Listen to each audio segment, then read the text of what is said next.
Okay, let's learn how to graph the function a secant of omega x and y equal a cosecant of omega x.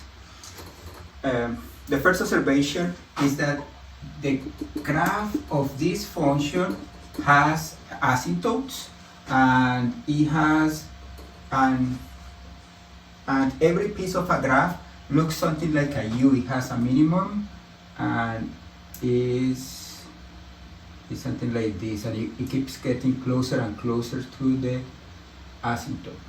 Or it may have a piece that is between two asymptotes with a local maximum, and then the U shape, it keeps getting closer and closer to the two asymptotes.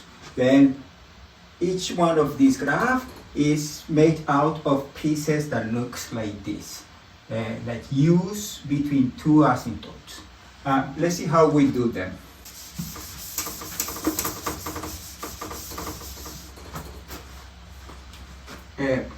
One observation is that for this graph, we are going to call the helper the graph y equal to a cosine of omega x. Notice that secant is the reciprocal of cosine, then the helper is just changing secant with cosine, and the helper for cosecant is y equal a cosecant of omega x. And let's start the process. Let's suppose that we want to graph 3 secant of 4x. Then we graph the helper. The helper is 3 cosine of 4x. In this case, for the helper, omega is 4, a is 3, the period is 2 pi over omega, which is 2 pi over 4, which is pi over 2, and then we divide the period into 4 pieces. We divide by 2, and then we get pi over 4, and then we divide by 2 again, we have pi over 8, and then we multiply by 3, and we get 3 pi over 8. The cosine function starts at 0a, this is 3, it starts here, and it stays between -3 and 3, and every quarter of a period, the function changes one amplitude. We have here this point, we have this point, and it goes back to here. And let me do a little bit more of this graph, like this. Okay, one observation is that when we are doing the helper, we need to do it right in the center because the range of the function secant or cosecant is going to be everything but the points between -3 and 3, between the amplitude and the amplitude. Then we have to keep a space to do the graph of secant and cosecant. Then, as I mentioned before, this graph has asymptotes, and those asymptotes are going to be the values of x where the helper is equal to 0. Let me draw the asymptotes. In this case, the asymptotes is this line, and there will be like another asymptote here, another asymptote here. But then, how do we do the U shape? Then, important observation is that the maximum value of the helper is a common point. Let me write that down. The maximum and minimum points for the helper are points in both functions. What I mean both functions is the helper and the original function. That means that this is a maximum value, then this is part of the graph of the original function, which in this case is this. This is a point, this is a minimum value, then this point is a point also in the graph of the original function, and the same with this point. Then the U-shape, if we think about the U-shape and this point is in the U-shape, then the U-shape must be like this, right? Remember that the range, let me write that down, the range of y equal a cosecant of omega x and y equal a secant of omega x is everything but the points that are between negative 8 and a. Then essentially is the union of these two intervals. In this case, the U-shape, this is the asymptote, the U-shape must have this point because of this observation, and then it must be like this. It's like a U, is between these two asymptotes, same thing for here. We have like this. Notice that the range, possible values of y, that's the range, are those numbers, those values that are between negative infinity and negative 3, including negative 3, and from 3 to infinity. Okay, this is the graph of 3 secant of 4x, the one on red. Okay, let's do another example.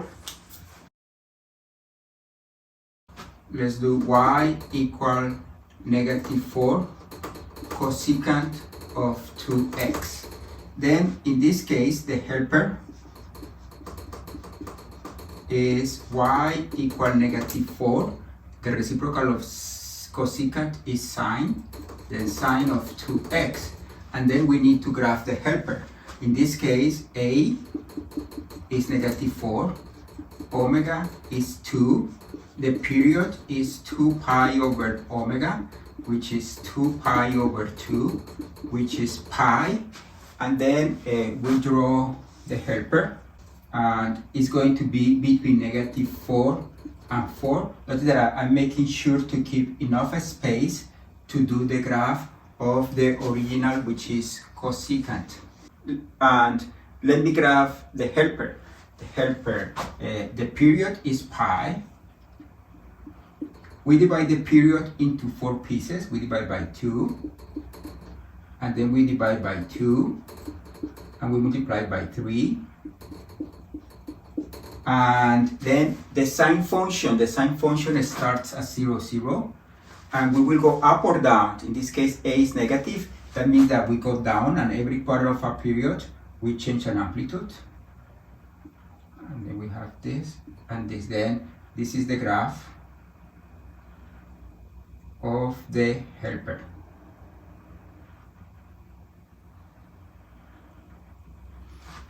But then we need to graph the asymptotes of our original function of cosecant. The asymptotes are those values where the helper is equal to 0. The helper is 0 here. Then this is an asymptote. This is an asymptote. Pi over 2, x equal pi over 2 is an asymptote.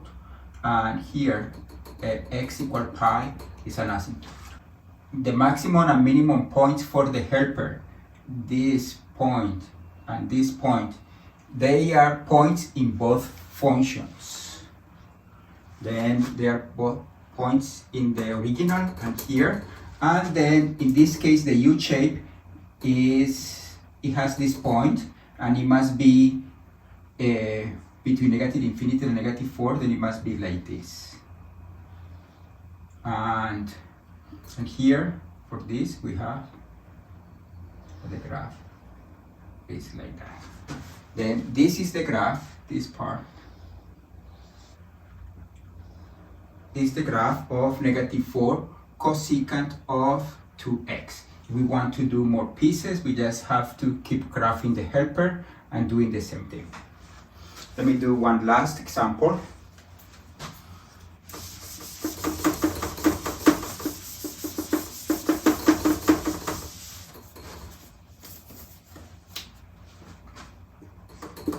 y equal -2 secant of pi x. Then in this case the helper is y equal -2. The reciprocal of secant is cosine of pi x. For the helper we have that the a is -2, the amplitude is 2, omega is pi, the period is 2 pi over omega, which is 2 pi over pi, which is 2. We divide the period, which is 2, in 4 pieces. 2 divided by 2 is 1, divided by 2 is 1/2, multiplied by 3 is 3/2. This is the period divided into 4 pieces.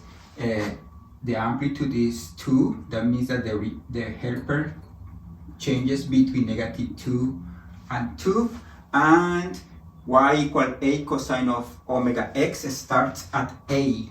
Then here we start at -2. We are still drawing the helper, and then the graph looks like this. It goes like this, every quarter of a period. The function changes one amplitude. Here is -2.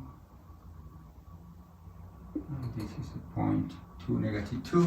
And now let's go back to the graph of the secant function. In this case, the asymptotes of this function are those values of x for which the helper is equal to 0. Then we have, this is an asymptote, this is another asymptote, and now we keep track of the maximums and minimums of the helper. This is a minimum, this is a maximum, this is a minimum, and then here we are going to have another asymptote, and then the graph of the original is going to be like a U shape. It's going to be like this, right? It keeps getting closer and closer to the asymptote, and here it will be getting closer and closer to the another asymptote. It's going to be like this, and it's going to be like this, right? Then this is the graph of -2 secant of pi x. Okay, this is it for this video.